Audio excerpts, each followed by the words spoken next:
but man lives on the word of God that God utters within him. Now here Christ is talking about the word of God, which is being uttered by God within us, which is the breath of life, because we have all been created by the dust of the ground, and God breathed into us the breath of life, and we became the living soul. God made man from the dust of the ground. He breathed into his nostrils the breath of life, and man became a living soul. So what I'm talking about is the breath of life. What I'm talking about is the word of God which God utters within our hearts. So ultimately, when St. John talks about in the Bible that in the beginning was the Word was with God, and the Word was God, he's talking about that primordial energy. He's talking about that primordial vibration which was in the beginning. Because in order to create, you must have the energy to create. If God wanted to create, he must have the energy to create, and that energy is the primordial vibration. So everything in this universe is vibrating. That is why St. John says, in the beginning was the Word was with God, and the Word was God. They are one and the same. So what we have to understand is that that word of God is being uttered within us. That is the breath. And by that breath, we all are living. We are alive. We are not dead. So it is that word that we have to understand. He is again saying that the kingdom of heaven is within you. It's all inside. This is happening to us. We are searching in the world. We are all seeking, but we do not know that we ourselves are the source. So what we are trying to tell you is that the kingdom of heaven is within us. And we have to go within ourselves. We have to understand the word of God, which is the primordial vibration, which is making everything vibrate. There is still energy. So this energy is within us, and the spiritual teachers, they take you within yourself. And the mind has to be focused. If the mind is not in focus, we are wandering in the world, we are lost in the world. The mind makes us very, very unhappy. The mind is vitiating in the world. And the meaning of the word yoga is, yoga comes from the yuj root. It means to unite. If your mind is united with God, the energy which moves an atom is the energy which is moving the planets. It is that energy which is moving you. It is moving a Christian, it is moving a Muslim, it is moving a Hindu, it is moving an atheist. It is the energy, same energy which is moving you. And we have to go within ourselves to understand that. So the process of meditation is just to make us realize who we truly are, not what the world has taught us to be. Now that process is the process of self-realization, because the spirit is common, it's pure. You, me are alive today because we are breathing. You and me are experiencing this world because of our breaths, our spirit. And the spirit is beyond definition. Why? Because the spirit cannot be divided. Hence, it is beyond every distinction. But when he was about to leave this world finally and transcend, he gave this message to his disciples. He said that in the end, when the goal is attained and the destination reached, a pilgrim only finds that he has traveled from himself to himself.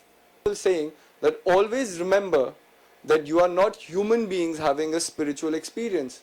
You are spiritual beings having a human experience. What makes us alive, what makes us capable of experiencing something is the spirit who needs to be enlightened, because there's a very beautiful saying, when the time is right, the master shall come to you. So even in his life, there were guides that were sent by the cosmic spirit in order for Gautam Buddha to follow the right path. The point is that Gautam Buddha had the wisdom to listen to that guide when the guide was sent, and not say that no, I am a great practicer of esoteric practices and I will do and I will follow whatever I choose in my life, because that's your ego talking.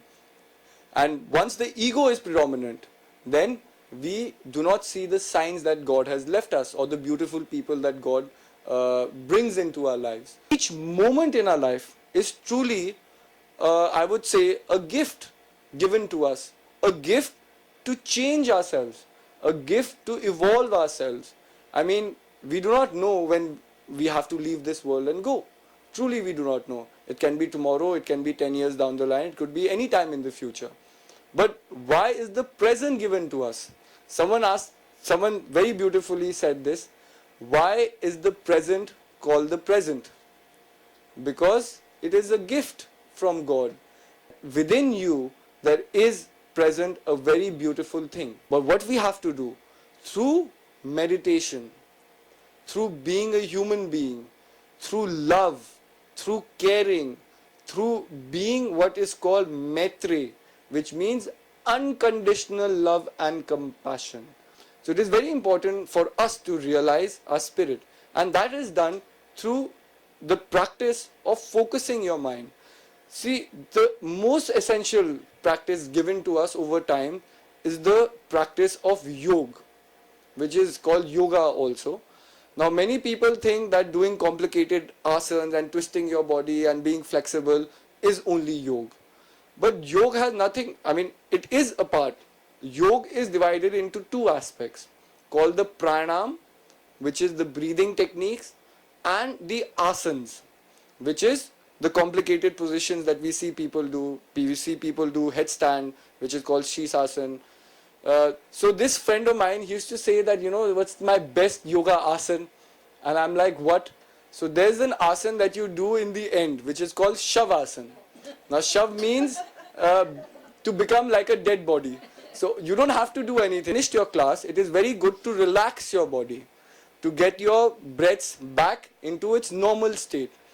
So 15 to 20 minutes, they say that you, after doing all your yoga asanas and pranayama exercises, it's very good to just relax your body. So become like a dead person. Do not have any movement. So you're just supposed to open your hands and open your feet and just lie down and just breathe easy, for 15 minutes, so that your body temperature becomes normal and your breaths become normal. Said yoga is not only limited to pranayama or asana. Yoga is basically concentrating your mind on a singular object. Then why can't I focus my mind in my breath, which is the basis of my existence? Yoga essentially can only be done through sadhana, which is spiritual practice in your life, which you have to do constantly. So it is very important that yoga has to happen in the correct form. But I mean, it is so true.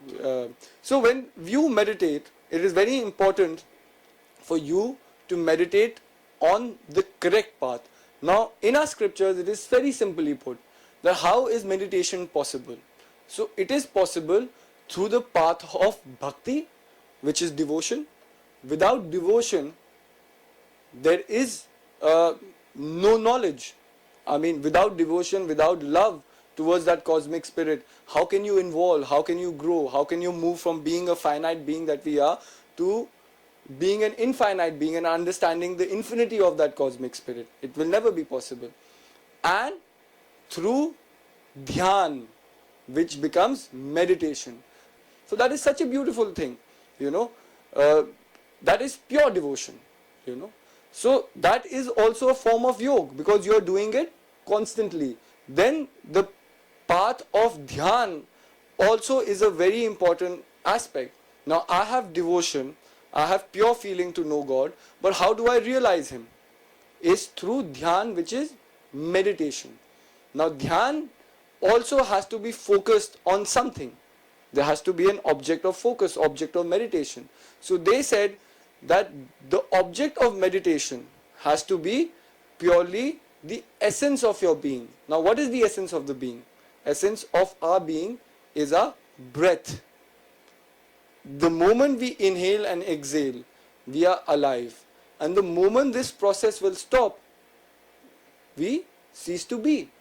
So the object of meditation is not meditating on the world and on different aspects, on different ideologies, on different things that the world has taught us, different things that different religions teach us. The object of meditation should be focusing on your breath. Now that is what we call Atam Gyan, knowledge of your spirit. And once we gain Atam Gyan in our lives, things change. So what I'm trying to say is that the world is a very beautiful place, but we should understand its beauty, and its beauty is directly linked to us, in the form of the spirit. Like God's image is present inside us in the form of the spirit. It's very important to understand the message of God, understand the message of love, and to manifest that love inside our hearts. Because when it manifests, it illuminates us. And when we illuminate, the world illuminates with us. Because the spirit is the eternal part of us. The spirit is something that is constantly present with us. I mean, if the spirit is not there, if this prime vital, what they say, of breath is not with us, then is there any existence? So just focus and think that what is this pranic force that God has given us, which is the essence of our existence. It is not the mind, it is not the body. Hence, we are not restricted by the mind and the body. If the essence of our existence is the spirit, then we must learn to know this part of our existence.